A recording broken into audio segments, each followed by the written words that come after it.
రాబోయే ఎన్నికల్లో మంత్రి కాకానికి ఓటు వేస్తే సర్వేపల్లి నియోజకవర్గాన్ని అమ్మేయడం ఖాయమని టీడీపీ పోలిట్ బ్యూరో సభ్యులు మాజీ మంత్రి సోమిరెడ్డి చంద్రమోహన్ రెడ్డి అన్నారు.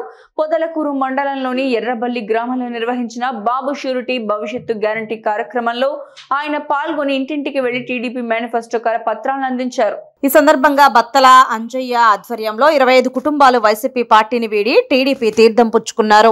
వారికి పార్టీ కండువా కప్పి పార్టీలోకి సాదరంగా ఆహ్వానించారు. అనంతరం ఏర్పాటు చేసిన సమావేశంలో ఆయన మాట్లాడుతూ వచ్చే ఎన్నికల్లో కాకానికి ఓటు వేస్తే సర్వేపల్లిని అమ్మేయటం ఖాయమని విమర్శించారు. ఇప్పటికే గ్రావెల్, ఇసుక, మట్టి, తెల్లరాయి ఇలా అన్ని కొల్లగొట్టారని అన్నారు. ఈ 5 ఏళ్ల పాలనలో ఏమీ ఒరగలేదని, తమ ప్రభుత్వంలో చేసిన అభివృద్ధే తప్ప వైసీపీ ప్రభుత్వం చేసిందేమీ లేదన్నారు. ఫోన్ ఎత్తుకొని మాట్లాడేసే అలవాటు నాకు. కానీ ఇప్పుడు ఆయన ఉన్నాడే, ఒక ఊరోళ్ళు పోయినారు తోటపల్లిగూడ మండలం.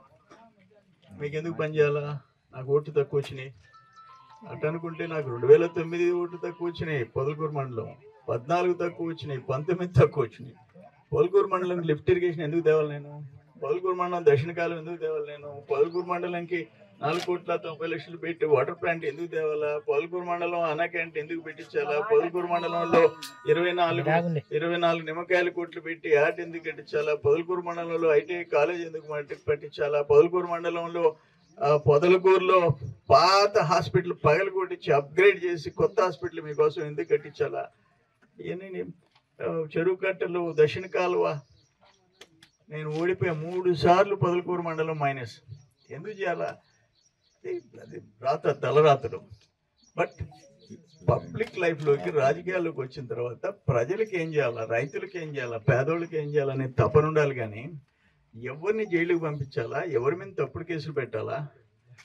నా మీద 9 కేసులు ఎప్పుడన్నా చూసామా? నెదురుమల్లి జనార్దన్ రెడ్డి మీద పోరాడాం, రాజశేఖర రెడ్డి మీద పోరాడా శాసనసభలో. ఆయన దగ్గరికి రైతులు నేను తీసుకొని పోయినా. జనార్దన్ రెడ్డి ఊరికి పోయి బహిరంగ సభ పెట్టాము. ఎప్పుడన్నా నా మీద కేసులు ఉన్నాయా? లేవే. ఫస్ట్ టైం కాకానికి వద్దునండి పెట్టించాడే. దుర్మార్గంగా దొంగతనం కేసులు, ఫోర్జరీ కేసులు నా మీద పెట్టించాడే. ఒక కేసు కొట్టేశారు, ఇంకే 9 కేసులు ఉన్నాయి. ఇటువంటి వాళ్ళని మనం ఎప్పుడు చూడాలి. ఇప్పుడు ఈరోజు ఆయన ఇది ఒక్క నిమిషం ఆపండి, ఎందుకంటే వాడు జరిగితే ఒకవేళ నేనైతే ఇక్కడ తలకెత్తుకోలేను కాబట్టి. కానీ సర్వేపల్లిని అమ్మేస్తాడు. సర్వేపల్లిని ఈసారి మాత్రం నడి రోడ్లో బేరం పెట్టి అమ్మేయడం జరిగింది. ఇప్పుడు పొదలకూరు మండలం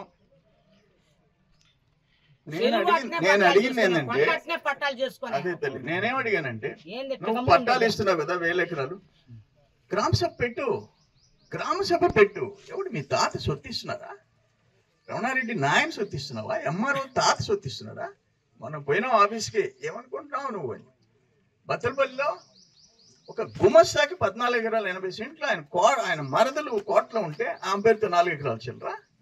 14 ఎకరాలు 80 సెంట్లు గుమస్తా రాసుకుంటే దేనికి అని చెప్పి అడిగాం. ఎంఆర్ఓ ఆయన పోలీసుని పిలిచాడు. పోలీసుని పిలిచిపోయాను పెద్ద ఇదేం చెప్పి. అంటే ఈ రోజు మీకు ఒక మాట చెప్తుండా.